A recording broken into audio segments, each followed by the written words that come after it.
Oh,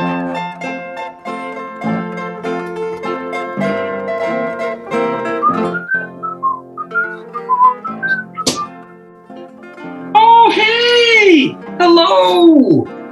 Hey, I'm so sorry. I really wanted to be there with all of you today, but I couldn't. I'm still in quarantine. So I did the next best thing that I could. I invited you into my apartment. Isn't isolation great? Anyway, here's what we're going to talk about today.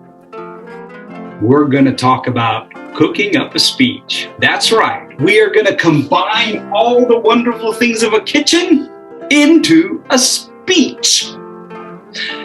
Now, we all have cooked before. Maybe not much, but maybe just a little. We've all cooked before. And there's one very important thing we have to remember when we cook. People got to eat it. Know what I'm saying? They have to eat it. No one wants to cook a meal that people do not want to eat. That's the same thing with our speeches. People have to listen and digest everything we have to say. So we've got to make sure that it tastes good, smells good, something they want to digest. So we're going to talk about several things today. We're going to talk about the main part of the meal that we're going to serve, and then how to spice it up, and then how to deliver it for maximum effect. Are you ready? Here we go. So when we think about a meal, we have to start with the basics. Words and stories. Now in Western culture, the most basic food is bread. In China, maybe we're talking about rice. Maybe we're talking about noodles, right? But we can't just keep eating rice and noodles without anything else. Sometimes we have to add other ingredients. We have to have other ingredients that are maybe like meat, a little bit of sausage chopped up. Yes, we all like a little bit of meat. Maybe there's a little bit of vegetable. You could even have some fruit, so that we make sure that the words that we use aren't just words like, it was good, it was fun. Or when we tell our stories, we can't just start at the beginning, because that gets boring. It's a meal you don't want to always eat.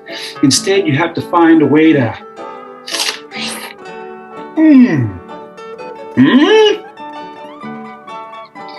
You got a way to make it taste good. A way for people to think, that was luscious. That was joyful. That was stupendous. We have to find those moments in our life of great joy. Moments of discovery. Like we discover a beautiful piece of fruit. But sometimes the stories in our lives are painful. They are. They're deep inside. But sometimes, if you want to make a good meal, you gotta crack a few eggs. And so you have to tell that story. And it's going to break your heart just a little bit. 2 years ago at the ISC, I told my story to the entire world. My wife had found somebody else.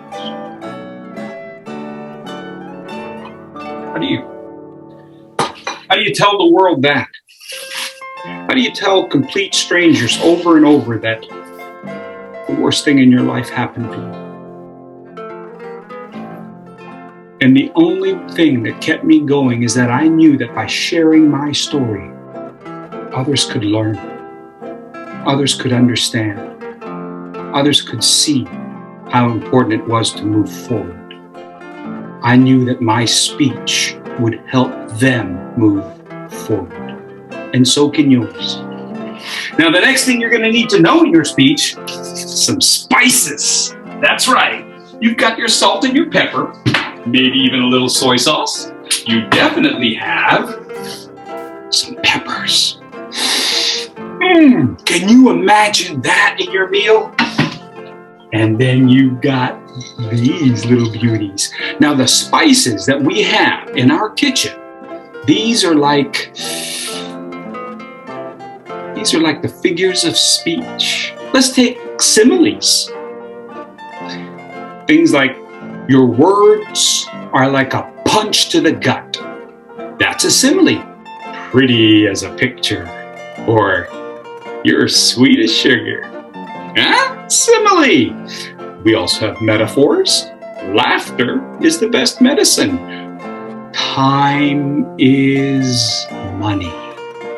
These are all wonderful metaphors that we can add into our speeches. We can even use things like personification. This pepper does not agree with me.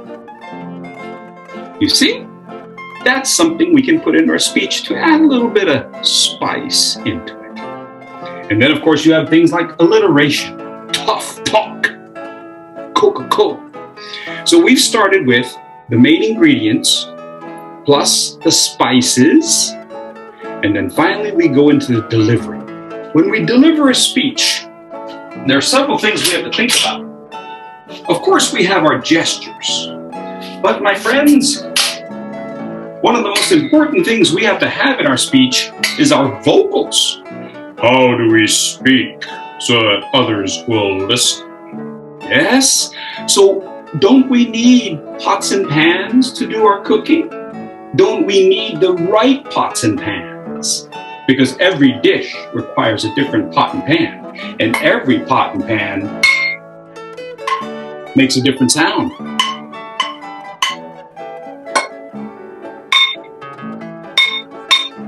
And that's the exact same thing with our voices. Our voices can show emotion, depth, or joy, fear.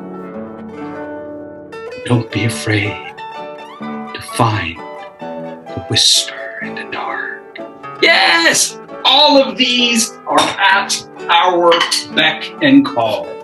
And so you see, my friends, you and I, we are all chefs. We cook up these words.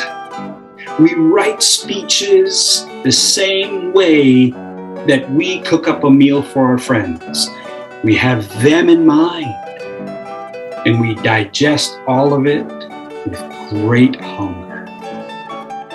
So keep cooking, keep speaking, and keep influencing others. Well, it's time to move on to the dessert, and maybe I'll have you over at my house when this whole quarantine thing is over, and we'll have a great meal together. All right? In the meantime, enjoy the celebration.